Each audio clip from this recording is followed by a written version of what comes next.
નમસ્કાર મિત્રો, આપ જોઈ રહ્યા છો મધ્ય ગુજરાત ફર્સ્ટ ન્યૂઝ। છોટાઉદેપુર નગરમાં કરંટ લાગવાની જોવાતી રાહ।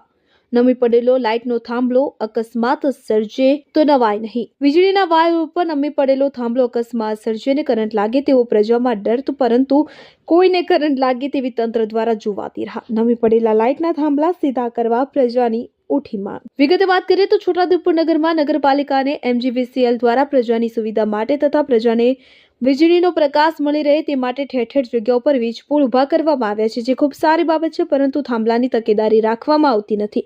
ઘણા થાંભલા નમી પડ્યા છે તથા પાયામાંથી ઉખડી ગયા છે, જે અંગે કોઈને કરંટ લાગે અથવા તો કોઈ અકસ્માત સર્જાય તો જવાબદારી કોની તેવો પ્રશ્ન સર્જાઈ રહ્યો છે।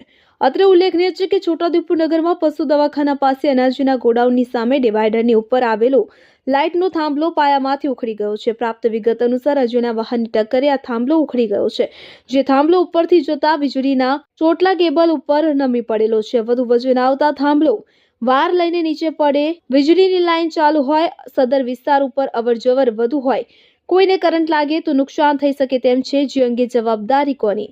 તો છોટાઉદેપુર નગરમાં ઘણી જગ્યાએ લાઇટના થાંભલા નમી પડેલ હાલતમાં જોવા મળી રહ્યા છે, જે પડે અને કોઈને ઈજા પહોંચે તો જવાબદારી કોની? હાલમાં વધતો જતો ટ્રાફિક અને વાહનોને કારણે અકસ્માત વધી રહ્યા છે, કરંટ લાગવાના બનાવો પણ વધી રહ્યા છે, ત્યારે સાવચેતીના રૂપે આ થાંભલા સીધા કરવામાં આવે તેવી પ્રજાની માંગ ઉઠી છે।